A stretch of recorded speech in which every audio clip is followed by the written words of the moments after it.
Go ahead, Daniel. I had a question for Ryan about the two small developments because I'm working on one too. What kind of parking ratios did you end up with at that? Um, the one in the city, we're at 1-to-1. Um, one in the county, I am not the planner on. I'm just the building architect. Let's see. We've got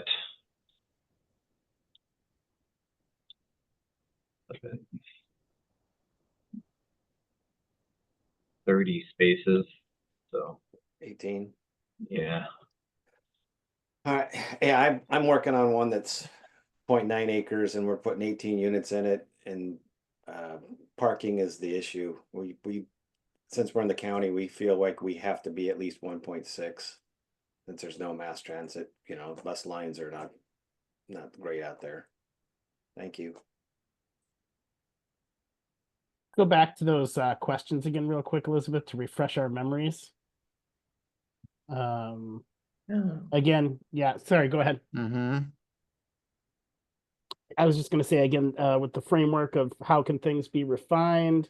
Is there any consolidation of districts that would be helpful? And then any other proposals or changes that could help? Ron.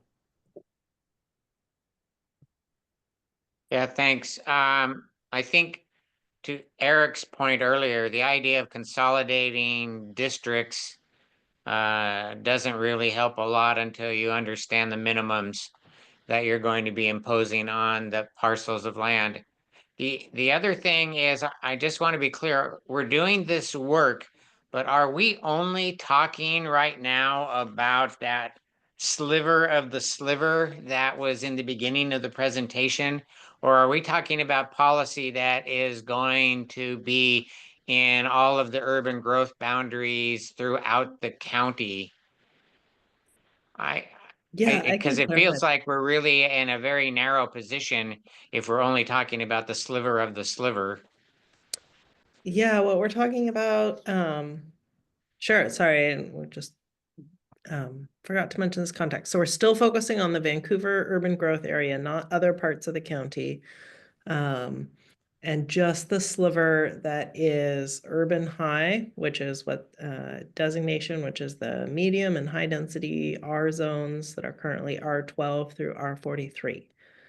So it's throughout the county, and the acreage that is proposed to be the acreage designated with that urban high is proposed to double, so it would expand how much land we're looking at. But Jose, you can correct me if you think this description doesn't sound right. Most of the expansion is to make the areas already designated larger rather than like finding, new spots or distributing it differently throughout the county.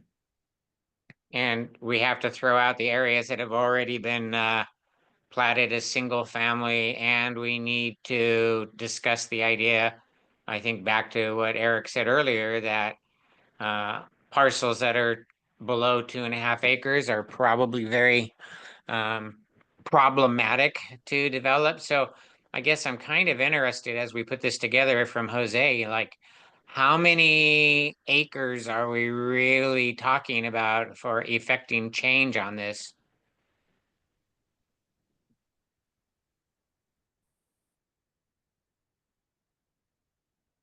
Let's see. So Elizabeth's correct. We're looking at the sliver. In one of the alternatives for the comp plan update, we looked at increasing the amount of urban medium and urban high density land, maybe, let's see if I've got the numbers, at least doubling that. It's like about 300 to about 600 buildable acres. Right. So that's already accounting for, not including any built land, whatever the model is showing as having capacity, and adding to that.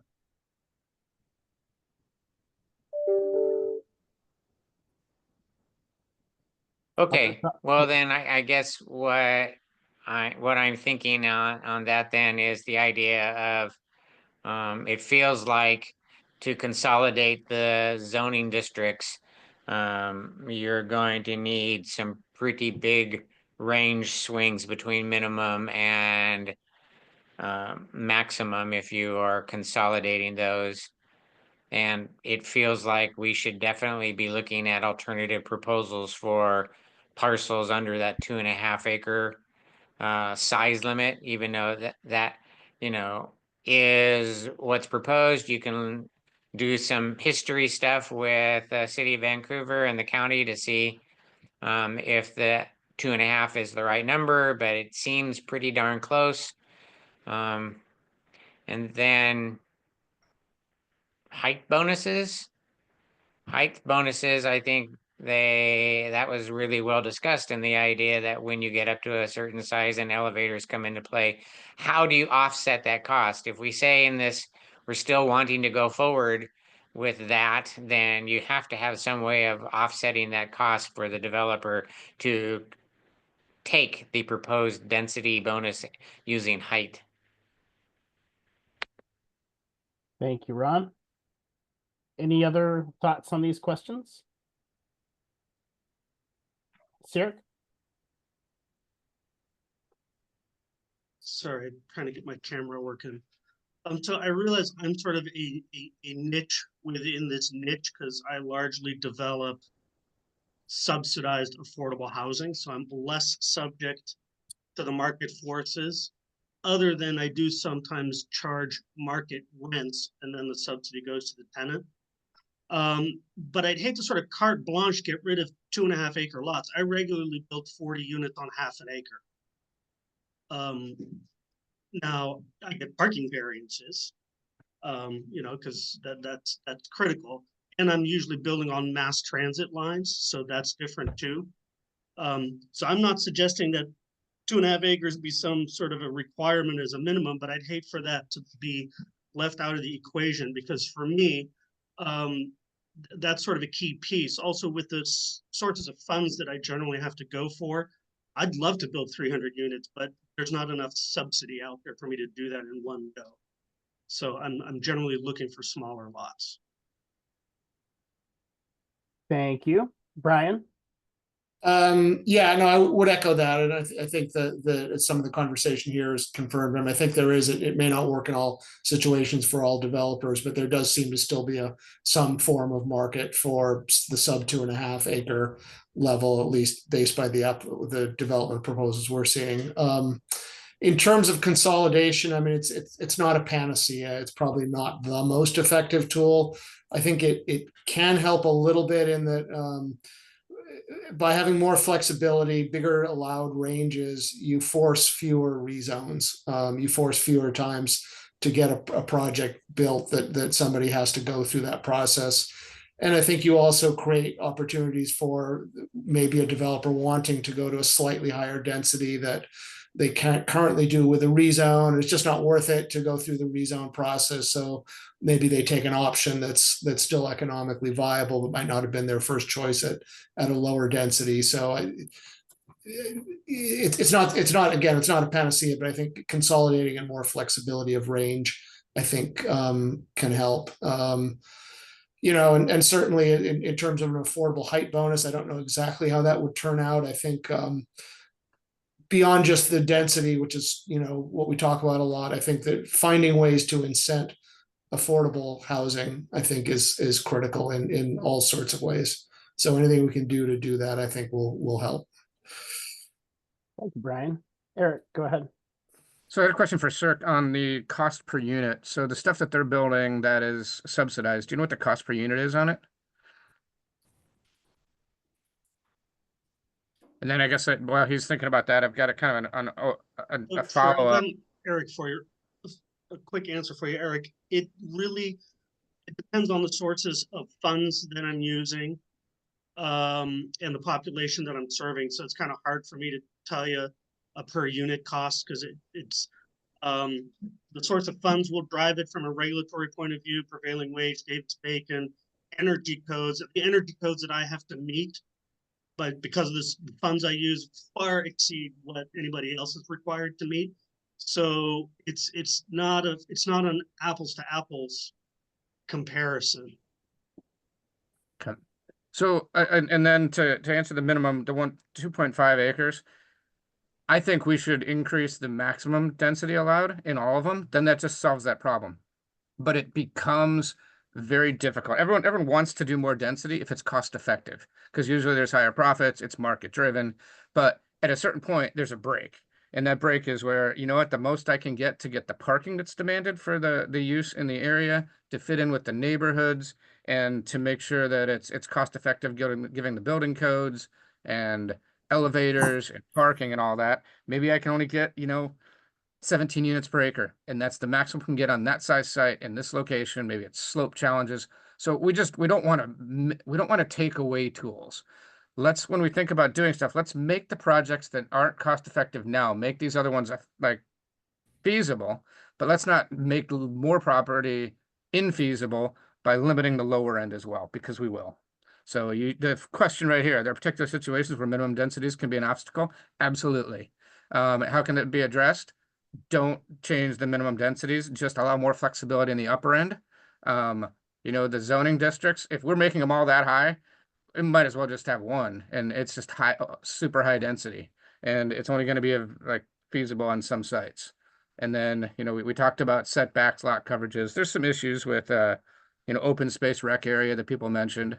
But the height bonus, the height really, it really doesn't even come into play unless you're in a downtown core where going over, 5-6 stories even makes sense. You're not going to do that outside out in Clark County that we're regulating here. The stuff that we're doing is not in an urban core. This is out off like 119th, off in Salmon Creek and Orchards. None of those buildings that are over 6 to 12 stories are really going to be feasible out there.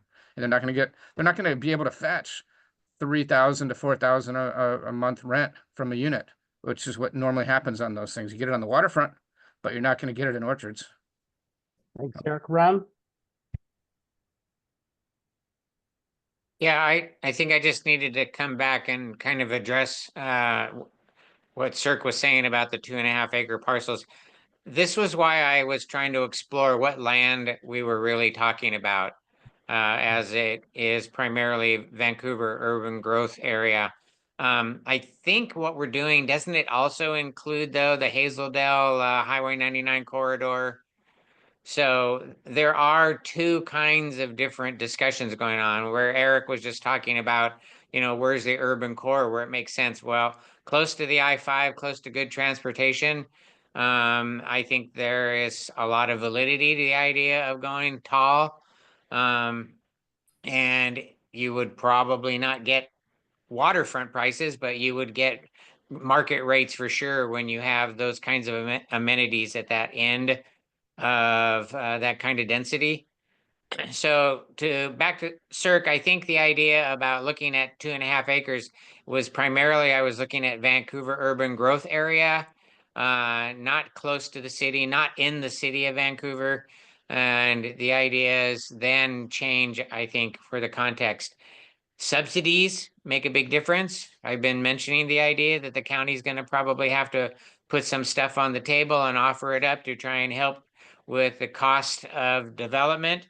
You're dealing with subsidies on your end of it, to help pencil these things out. And I think under most circumstances, we're at a place right now where we're saying, if we want the kind of quantity and we want the density, we're going to have to look at the aspect of some public-private thought process that goes together for the purposes of financing. And maybe it's just give backs from the county. Maybe it's things that are put aside for a while.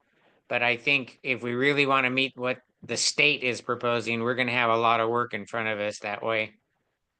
Thanks, Ron. All right, Elizabeth, I think we can move ahead. All right, well, several of you have already mentioned that the multifamily open space requirements can currently be an obstacle to development, especially achieving some of these densities or on smaller sites that we're talking about. So it's been part of the strategies since the HOSAP, and we want to, refine that and make sure we take this opportunity to clean up those requirements to make it more feasible, while still getting some quality spaces, which may or may not look like this picture. I don't know. I'll leave it. That's part of our group discussion is how much do these standards need to mandate certain types of play areas or open space requirements, and how much flexibility should there be? So as we're coming into this, in terms of the code concept, certainly one thing we've identified is that it can be right now the open space requirement is per unit. And so as you get to higher density projects, you sort of run up against what some of you have already talked about, sort of this, like, we're trying to get to higher densities, but all these other things that we're trying to do eat up too much land. And so we can't go as high as we might want to go. So one thing is capping the quantity of open space so that, over a certain density, you don't get additional open space requirements. And just sort of generally improving the feasibility so you can both meet open space and higher densities. Looking at the quality and the usability of these spaces, and then certainly aware, we've had some conversations before, that there's an overlap in the code right now between the open space, the setbacks, and the landscaping requirements, and some different interpretations. And so this is really our chance to say, back up, what do we want this to say? How do we want these to overlap? And then, to write it that way. Excuse me. So as we're looking at those concepts, a couple questions, thinking about, is open space a per unit or a percentage of site? And so initial recommendation in the concepts here is to move towards a percentage of the site, not per unit, which really eliminates those conflicts with the higher density, so that there's not a disincentive to add additional units. So looking at, maybe somewhere in the range of 5 to 10% of the site being common open space. Now, obviously, that matters based on what else is also required. So thinking about that overlap between setbacks, landscaping, and open spaces, the conceptual recommendation is to think, sort of as a Venn diagram. If a space can meet all of the requirements for setbacks, landscaping, and open space, then it can count towards that. And if it doesn't meet one or more of those, then it would only count towards the things that it meets, but it's not inherently disallowed. Double counting could be permitted, right? So that could look like allowing open space in setbacks and counting towards the 20% landscaping requirement. Sorry, that should say 20% landscaping, not open space. Provided that the dimensional improvements for open space are met. So, if you have a 5-foot hedge, rear buffer, then that's not going to count towards open space, because that's not, sort of what the common open space is intended to accomplish. But, if it's a large lawn, say, in front of a space, there's no reason why that couldn't count towards both standards, is the concept we're thinking about. And then thinking about this question about, what does it mean to be multifamily open space? What kinds of improvements need to be met? Proposal would be to use the county's existing usable open space definition. So it says no pervious surfaces or no impervious surfaces other than pathways. So everything needs to be pervious. With a 400 square foot size as a minimum. There could be more than one throughout the site, and a 20-foot minimum dimension. So again, those like 5-foot, setbacks or something like that wouldn't necessarily count, or really narrow alleyway, for lack of a better word, like building separation, that you might not count towards open space because it's not as usable. And then recommending keeping those improvement requirements pretty simple. That there's access from all units, so it really can be used, that it, isn't located in critical areas like steep slopes or submerged stormwater facilities. So thinking about that, what other aspects of those three, the overlapping landscape setback and open space standards, need clarification at this time? How do you feel about the concepts, and are there any other development standards that you'd like to see for the open space in particular? Like, does it need to have an active area, an active improvement requirement or not? Go ahead, Eric. Well, with some of the things we're looking at and the densities we're looking at, even at the lower end of some of those densities, you're going to be building almost right up to the property line minimum setback. So that 20 foot could significantly impact the amount of density you can get on the site. So, the counting of open space and overlapping of that's consistent with about every other jurisdiction we've worked at, and consistent with the county policy up until about the last like year and a half. So yeah, I think that's a good one. The 20 foot, I'm not sure where that came from. I think that came from the cottage code, which actually got Mhm. removed from that one, I believe. I think But there's still a minimum dimension, but is the 20 foot still on there? It might be.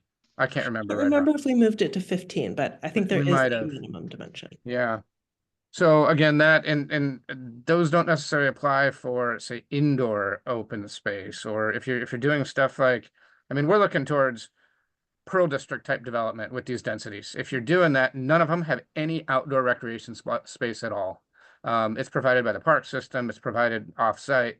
Occasionally, you'll see something like a patio. And then really that stuff doesn't apply. You're going to see indoor recreation spaces like a community room or a game room. And again, how does that play into it? Because if we're going to these densities, you're not going to have outdoor recreation space unless it's on a rooftop or a patio.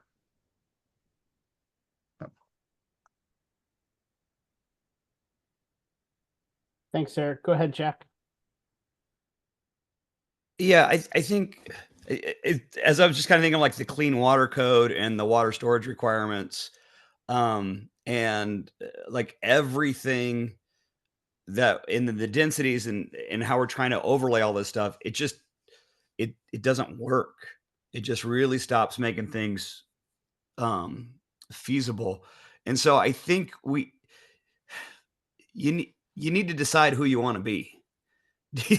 Like, do you want to be the Pearl District, get those kind of densities, or do you want to be, but and then I always the other part that gives me a little bit of heartburn with this is we have pretty significant park impact fees and goals to develop parks and trail systems and things like that for people to use, but yet we're still this is a requirement to provide individual private parks for people as well, but yeah, we want the density. So there just seems to be a lot of conflict here between the goals and aspirations that it's a little, I don't know, dyslexic, or it fights against itself.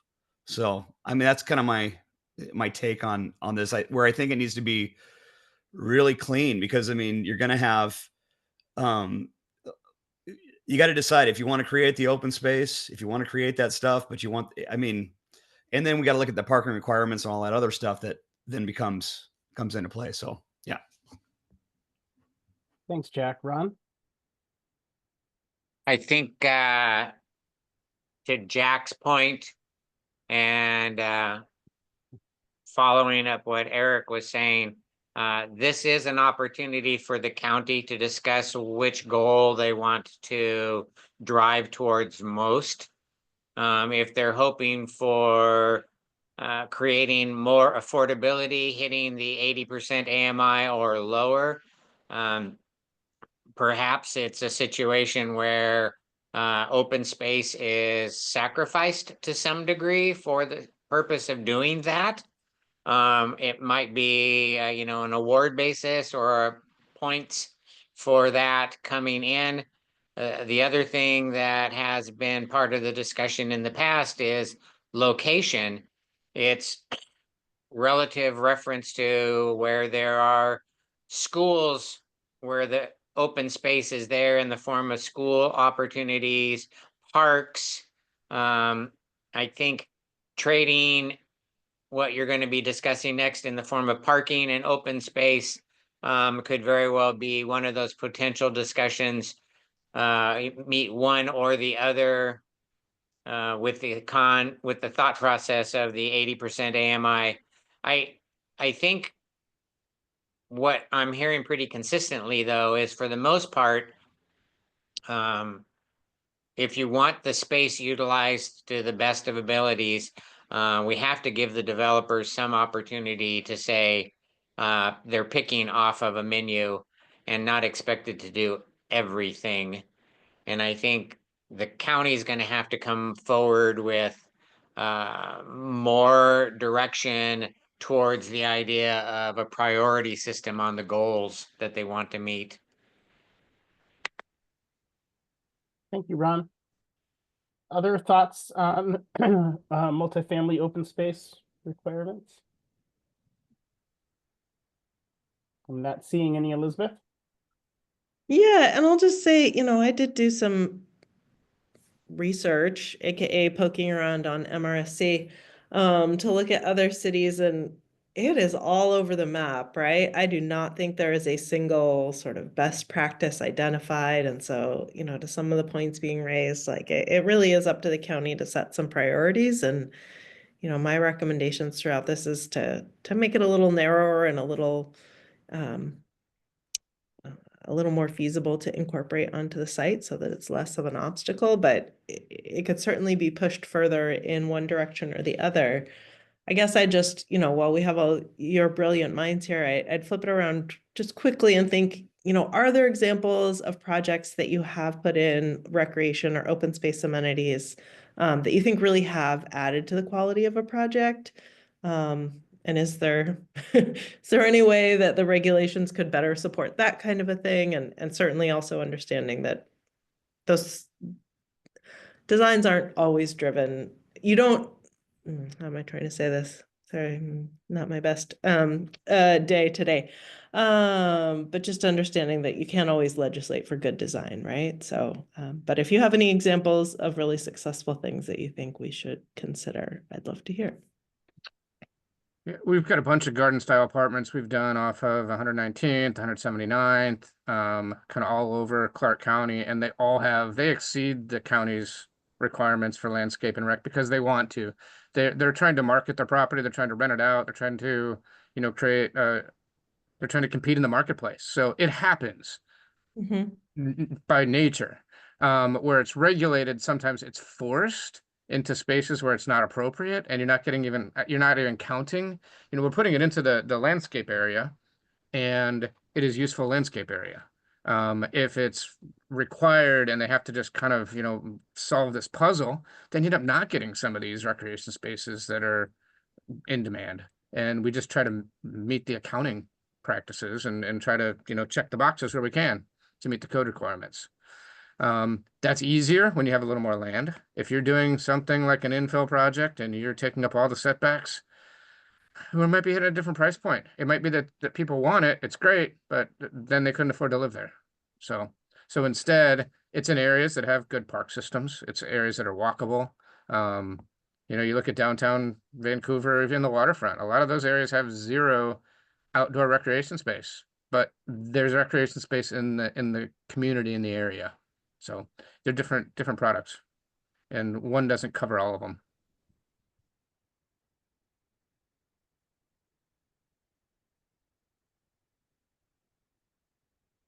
Thanks, Eric.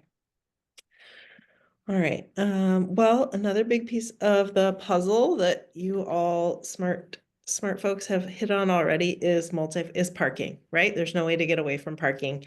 And we're certainly not trying to, with this project, get away from the idea of parking. As has been mentioned, a lot of these are more suburban locations, but it does also include the Highway 99 corridor with that does have the new bus rapid transit proposed. So, we are planning for the medium to long range future.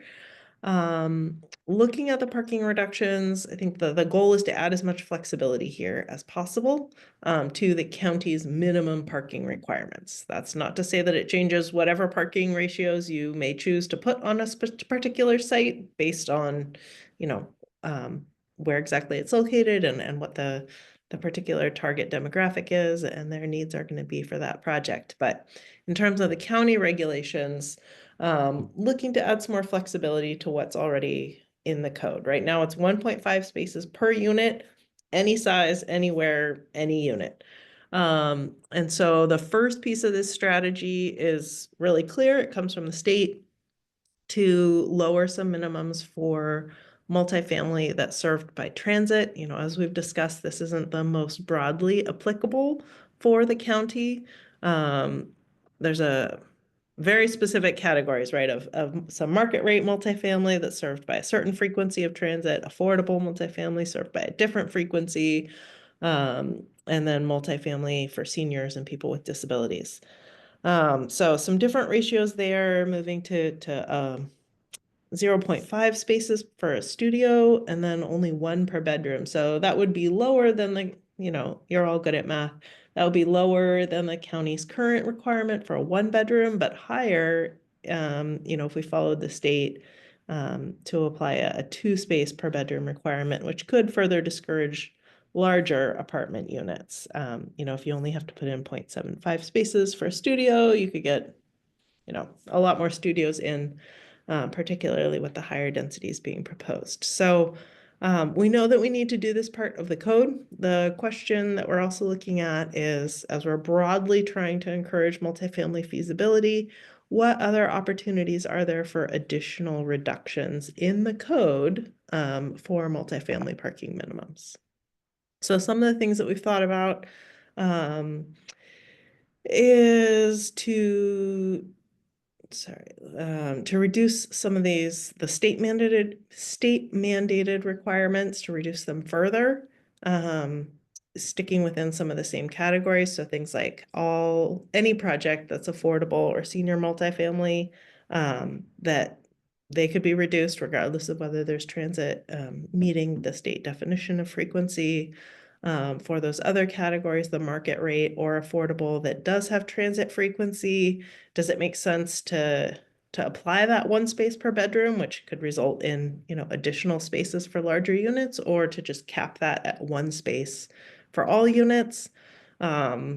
What about, you know, using this 0.75 spaces per studio, 1 space for a 1 bedroom for all multifamily?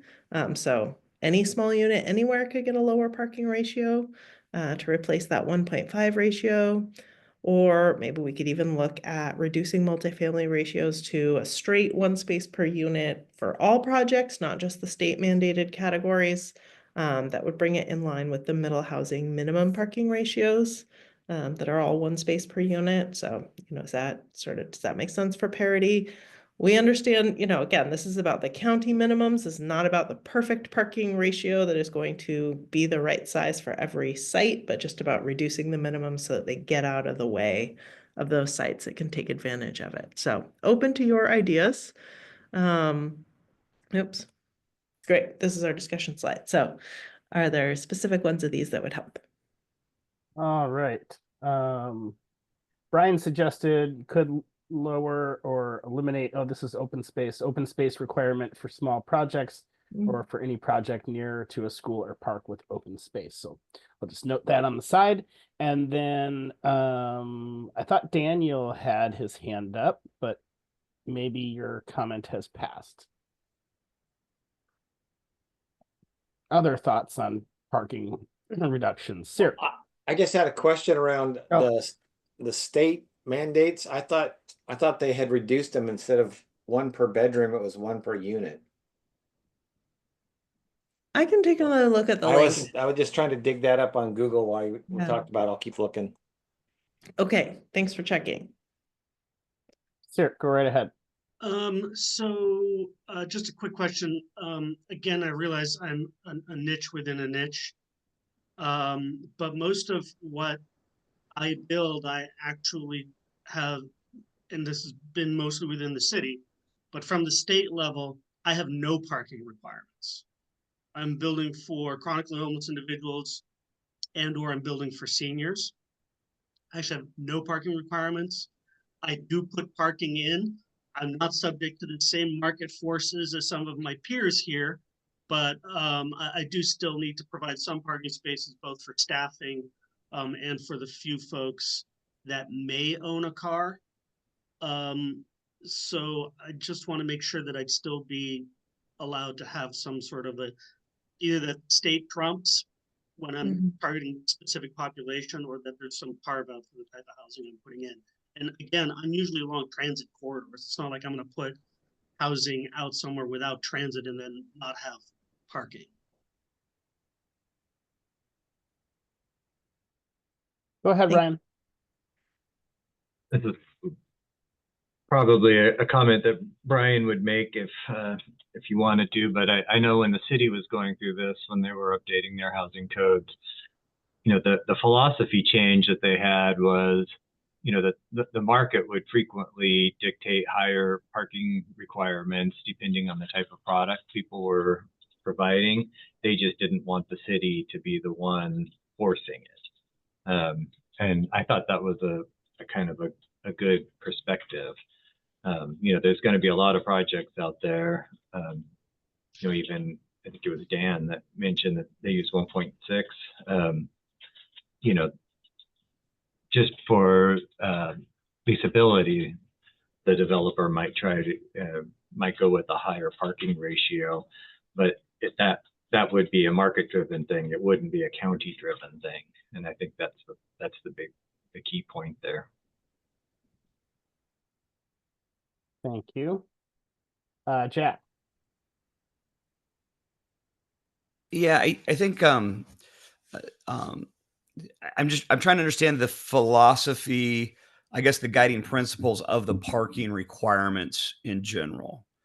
In that, is it because developers wouldn't do it otherwise, or that we're afraid that if they don't do it, then it's going to affect the surrounding community too much, versus a developer just deciding, I don't think I even need any parking, which you see in Portland, where you see 5 units on a 5,000 square foot lot or whatever it is with 0 parking requirements. I'm just kind of trying to gauge, like, what's the guideposts on this, because then there's an argument for no parking requirements. And then but I was just in downtown Seattle in a neighborhood area where there's parking on both sides of the streets and 8 feet between the cars because people still drive. And it creates some real safety hazards there too. So, you know, with EMS and things like that. So I'm just kind of trying to figure out what the guideposts are, if we're trying to protect something, or because as a developer, I think we're going to put in whatever we think we need. But then there's other implications there. So. Yeah, Jack, thank you. That's a great question. And I think that whole books have been written on that topic, literally. So I think, I mean, my understanding of that is that for a long time, right, the thinking was the city has to prevent negative externalities, that developers, if they're not required to, won't put in enough parking and it'll spill over, and that will be a negative impact on the community. And so that's what the city or the county, you know, is exercising its regulatory powers to accomplish. But then, as Ryan eloquently put it, like the thinking has really shifted, that it's really the other way around at this point, that most developers are savvy enough that they know their market and they know their needs, and they're generally looking to put in parking to serve the residents to the extent that it serves their project and makes it more rentable, and that it's really, in some ways, the city or county's job just to get out of the way. So in some ways, the easiest way to do it is exactly as you say, to have no, you know, city or county parking requirements. I don't know that, you know, based on some of the conversations we had during the middle housing code updates, you know, I don't know if the county elected officials and other folks at all different levels of the county would feel comfortable going that far with this project. So maybe there's a balance of, you know, lowering the minimums that you know, gives folks some certainty that there will be some parking, but still, you know, is low enough that it isn't forcing additional parking where it is not what the market would otherwise provide. Eric. The 1.5 parking ratio, directly impacts the density that you can actually get on the site most of the time. So when you look at the area that's required for parking, unless you're going with parking garage, and then if you're doing a parking garage, you are no longer hitting affordable housing. It costs too much. You got to build it up. You're building that in a downtown area. So those ratios you're talking about, that's only even practical if you have almost no parking. Now the market driven too, most of our clients that build apartments, they have a ratio. They will not build it unless they get at least 1.7 parking stalls per unit, because that's kind of what the market demands. Otherwise, people won't rent it. So unless you are in a transit line or in a downtown area that's very walkable, which again, we're regulating the outside of the downtown core. We're regulating, Clark County, unincorporated Clark County. You're not going to build parking garages out there. And you do need that at least 1.5. Now, do you have to regulate it? Probably not. It's market driven. There's probably a minimum just so you don't impact the neighborhoods, but the parking is less of an issue usually than people think. It is market driven. So lower it, you're still going to get parking, but you might not get those density targets. Mm-hmm. Ron? Yeah, it sounds like there's, somewhat of a consensus here that says we're not looking towards being Seattle or Portland. There's got to be some sort of rational number that the county can expect from a development. And I think to Eric's point and Ryan's point, the market will determine whether that minimum is adequate or not. If you do go zero and let the market decide, there will be some people that will build zero. And then we need to expect to say that the county is ready for, Elizabeth, as you described, the externality that will come with that. And I think that's just another one of those situations, Jose, that you put forward to staff and say, how many externalities are you wanting to deal with at the planner level? And if the right number is 1 or 0.75, put the minimum in there and let them, let the market drive anything beyond that. And this one, I think, comes back or what Eric just said. I just want to wrap it back around the idea that there's going to be a trade-off for space, and you're talking about open space versus parking space. And in the situation where if you have high numbers for both, then you're going to find projects that don't pencil out. So let's continue to work towards the idea of trying to make things pencil out and to get the number of units that we say we're really trying to drive towards. Thanks, Ron. Looks like we're ready to move along, Elizabeth. All right, great.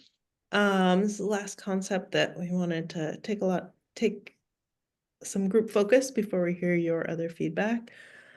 So again, back to our multi-prong approach to get more capacity for high density residential. The other piece is looking at the commercial and mixed use zones. So understanding those have been mapped for a while, but it hasn't always been easy to build residential in those zones. And also, on the other hand, the county's models haven't really picked up any capacity in those zones previously. So they fixed that latter part. And then on the former part, sort of 2 different implementing strategies. The first got fast tracked to allow affordable housing projects, regulated affordable. I believe Susan can jump in if I get this wrong. Housing projects that are 60% or less of AMI, that those are eligible. Those are defined as affordable housing projects and are permitted outright in commercial zones now without the need for ground floor commercial. So that was a change City of Vancouver has done for a while, and that there was some requests in the county to do. So that got fast tracked and just was adopted earlier this month. So we don't need to make it part of our code updates, but does inspire us to keep moving. And then the second part was the 2025 plan in that new model proposes to move from a 20% requirement for commercial development in the mixed use zones and reduce that to 10% to increase the residential component and make it more feasible. So we've got those two pieces. And we also have, when we've had this discussion before, have heard real interest to allow horizontal mixed use in the commercial zones, which is something that's already permitted in the mixed use zones rather than simply rather than a strict vertical mixed use ground floor commercial requirement in those commercial zones. So for discussion, want to hear, does that still seem like the right priority? Are there other aspects of that you'd like to see in the code? And then, when you put together these different pieces we're talking about, the affordable housing permitted outright, the increased amount of residential in the MX, and then possibly this horizontal mixed use in the commercial, is that getting us, what we can on this strategy, or is there anything else that you'd like to see? So take it away. Ryan, go right ahead. Okay. Yeah, this is one that's, I guess I feel like it's kind of killed a few projects over the years, just trying to work with all the different requirements, especially if there's just like a blanket requirement that says you can't put residential on the ground floor at all. And a lot of times what you have there is, either you've got a building that's like an odd shape, like it's L-shaped, or it's just a large building. There might be a portion of it where commercial really makes sense if it's like right on a road frontage or has good visibility.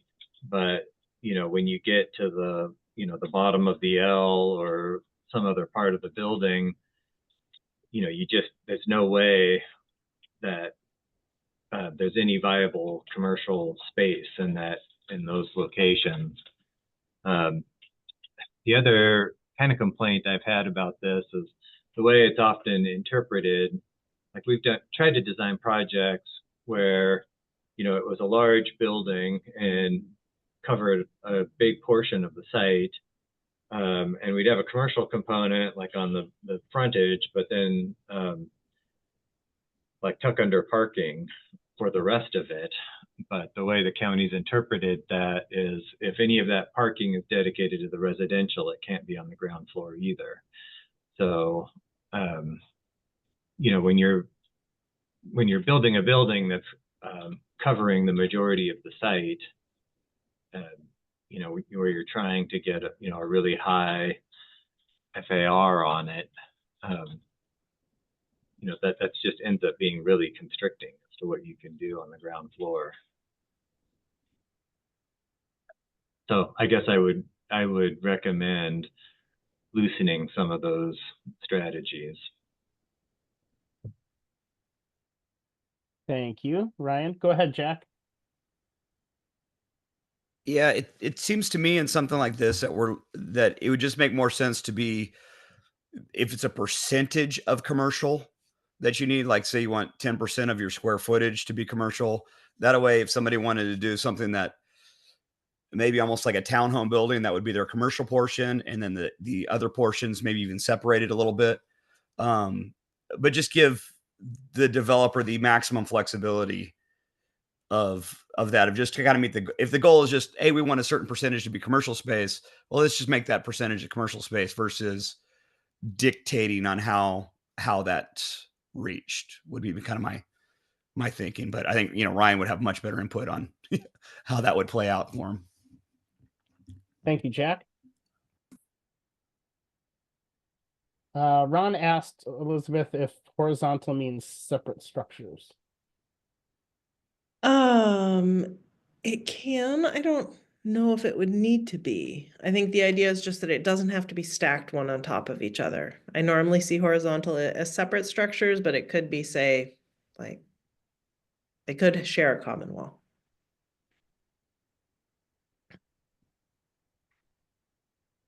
Okay, not seeing any hands. Well, let me just jump in since that was my comment. So we're talking about the aspect of it's zone commercial, It's got some commercial product on it already. Maybe it's got an oversized parking lot, or there's some buildings that are vacant or empty.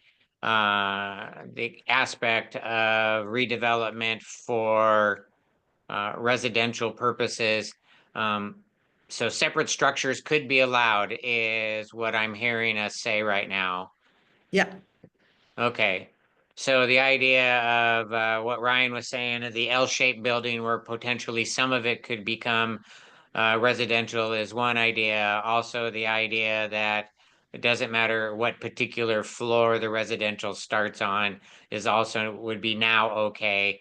And people could reclaim parking lot and turn that into residential units as well then. That's basically what I'm hearing from this idea. I think you are like bringing the idea further to life. I love it. Yes, what we're talking about, sorry, did I? Go back. Yeah, when we talk about allowing horizontal mixed use, that could absolutely take the form that you're talking about, where it's an existing site, has some commercial on it, and gets redeveloped. Other parts of it with more flexibility where that residential goes.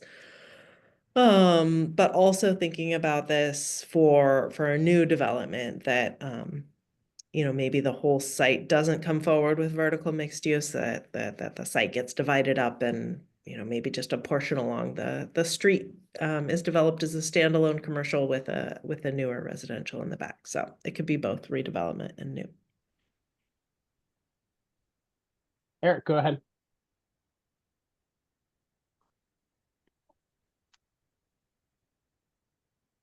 Oh, you're on mute, Eric.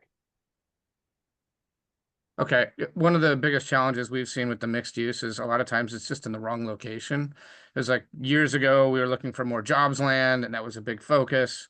And areas were zoned mixed use to basically provide both. And so we could account for both jobs and residential. And then what we found is some of it, it's not in the right spot. It's not close enough to a arterial. It doesn't have, you know, access. You can't actually pull into a site.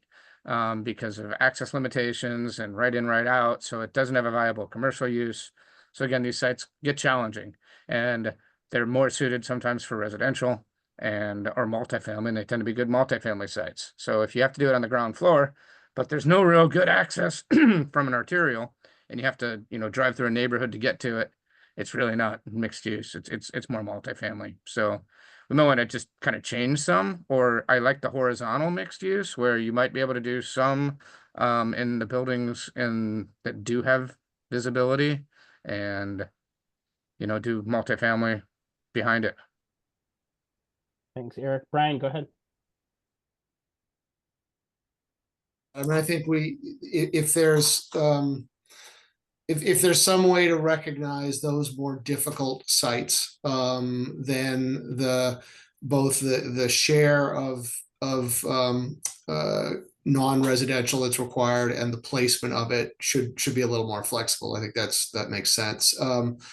You know, I wouldn't want to throw the baby out with the bathwater though, and for all sites go too far and the pendulum swing towards giving up jobs land. And so maybe there's properties of a certain size threshold that anything, I don't know what that would be, but anything above that no, you do have to meet, you know, a reasonable percentage share, be it horizontal, be it vertical, of mixed use. And for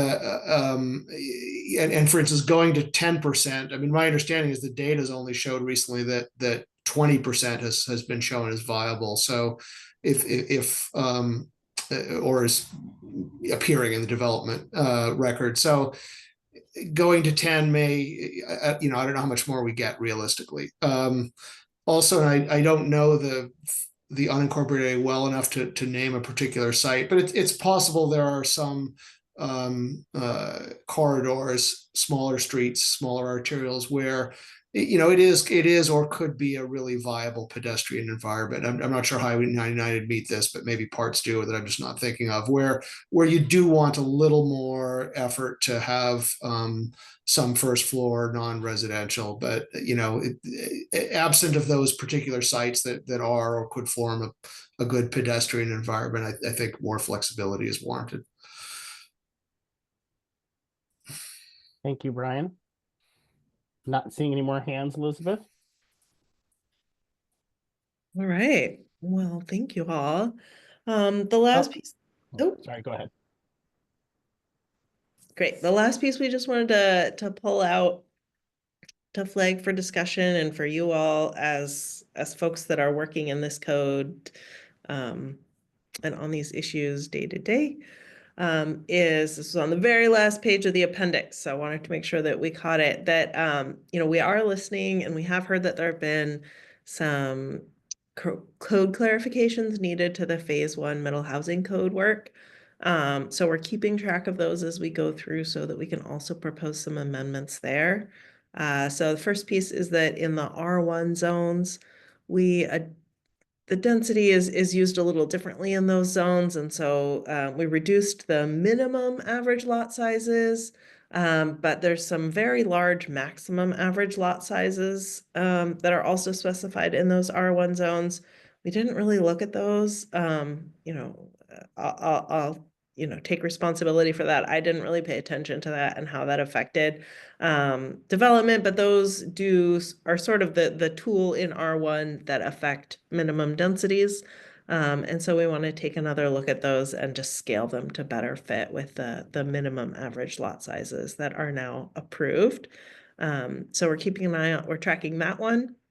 And then we've also spent some time here as a group previously talking about there's a footnote that permits townhouses in the R1 zones, and it's meant to allow up to 4 attached units in a single structure and any number of total units exempt from PUD requirements. And there's a slight interpretation challenge where there's one way the most restrictive way to read it would be that any more than 4 in any configuration does require the PUD. So we just want to clear that up, make sure that, that there are more opportunities to build townhouses without the PUD. That was the intent. So we're going to clear up that language. And so we're just curious from you all, if you know some now and you want to add them to the list, or just, keep a running list and share with us as we move forward with this code updates, if there's any other unintended consequences or clarifications in those code updates that you're seeing as you're trying to apply them to projects. Chat, go ahead. Yeah, a couple things. We actually just spoke with the city about this as far as the attached versus detached. I've been pushing real hard for, like, in that we clarified in this code that multifamily, especially when, like, on the infill stuff, can be detached structures instead of attached structures. So you can do, basically, instead of a fourplex, you could do 4 detached structures. And then also allowing the setbacks between the structures to be dictated by fire code and what we get accomplished through fire code, and not, we need to have, 5 foot or 10 foot of separation between structures, because that's already answered within the fire code. We can get a few feet. And part of that's just from a market standpoint. People would rather live in a structure that's detached from their neighbor than attached to their neighbor. So from a builder standpoint, it'd be better to build something like that. Even if they're like barely, they're almost touching, but they're not, is better than actually touching. And there's real market value there. The other thing that I wanted to look at is, and I think it'd be a real simple one, is delaying impact fees until certificate of occupancy.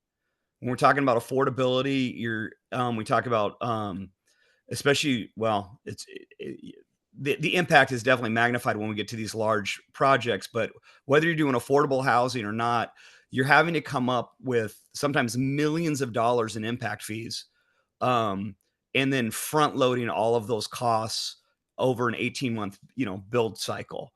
And so all it'd be is just a simple code amendment of you cannot get final occupancy inspection until the impact fees are paid. So anyways. Thanks, Jack. Go ahead, Eric. I've got a few just ones that have come up recently on the housing for the single family, and one is driveway code.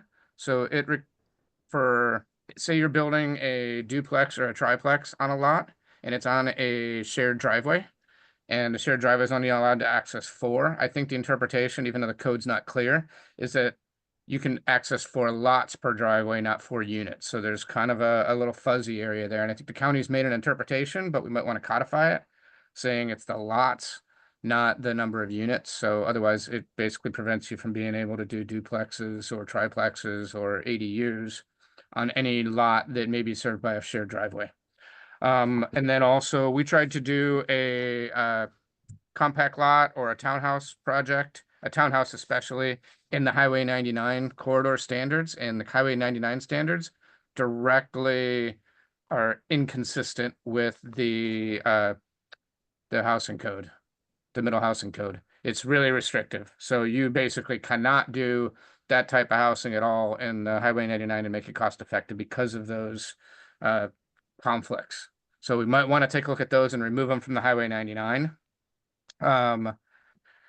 Let's see, there was some other issues with a perimeter setback. So in the compact lots, there's a 10-foot perimeter setback, but there's not a 10-foot perimeter setback for townhomes, which are arguably a higher intensity next to a single family. So either we get rid of them, I would say on both, and we don't have the 10-foot if it's single family to single family detached, where you don't have that 10-foot perimeter for townhouses adjacent to single family.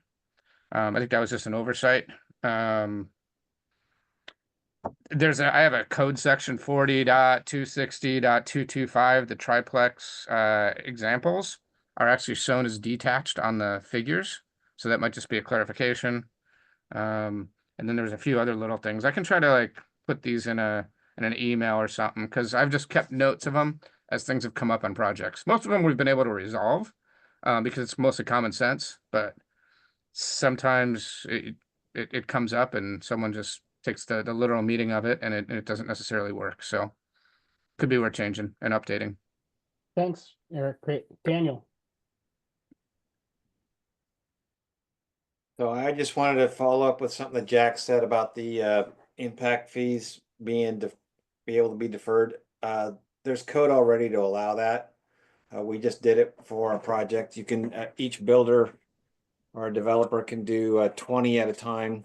What I will also say is the recording fees to be able to record the covenant, the county ends up costing almost as much as the interest that you'd save on that amount. So it's really not worth it. I will agree with Eric on the townhouses in Highway 99. I've looked at a couple different attempts at trying to make townhouses in the Highway 99 overlay, and it doesn't work for a variety of reasons. The other code, phase 1 code clarifications that looked like it got missed is in the Mill Creek. There's a Mill Creek overlay code that has a minimum lot size for PUDs and such that's is higher than the zoning that's now in place. So that probably needs to be looked at too to bring it down to where it was 1,000 square foot less than the minimum size, and now it's 500 square foot bigger than the minimum size. So those need to be looked at too. Thank you, Daniel. Anything else, folks? Not seeing hands here, Elizabeth. Right. Well, that just brings us to open discussion. If there's anything that we have not talked about, either from the memo or not from the memo, any other, overall observations, we'd love to turn it over to you. Eric. Oh, you're on mute, Eric. Sorry, I've been bad at these mute things. The comp plan that is being brought forward right now, some of the assumptions in this and the densities that we're trying to achieve in this, even though, as we're kind of going through it, we're identifying things that might not be practical. Do the decisions in this impact the comp plan that's being proposed that's already being considered. So do they already make assumptions that we're going to be hitting some of these densities that we're actually looking at that we say, they may not be practical? Are those assumptions baked in?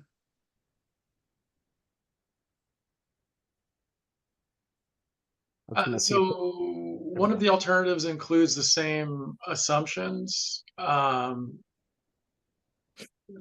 that's what's being put into the DEIS. I think the challenge is going to be how to meet the targets for affordable, that 80% that Commerce has asked us to look at without these. So there's some flexibility. I don't know that from what I've heard from you all today, I think the areas that we proposed for increasing density, I think as Ron said, was mostly in that Hazeldale Highway 99 corridor at the higher ends. Most of the other increases were in that R24, R32 range. So there could be some changes as this evolves and when council makes their recommendation on a preferred alternative. Thanks, Jose. Daniel? I had some more general questions. I don't think that we've really discussed this, but in the past, one of the ways that there was some more affordability was mobile home parks. And I know that we don't really have good code to be able to handle that going forward. It kind of looks like that's kind of got put out to pasture, if you will. And then I was made aware of a micro house development, and those seem like those are the next kind of real affordable units. They're real small, but somebody was putting, I think they were putting 7 micro homes on a 6,500 square foot lot. So I mean that's extreme density, but that's probably something that we should look at for in this housing options, because there's certainly some potential there, especially if we're looking, as Jose said, for something in the net for over the next 20 years.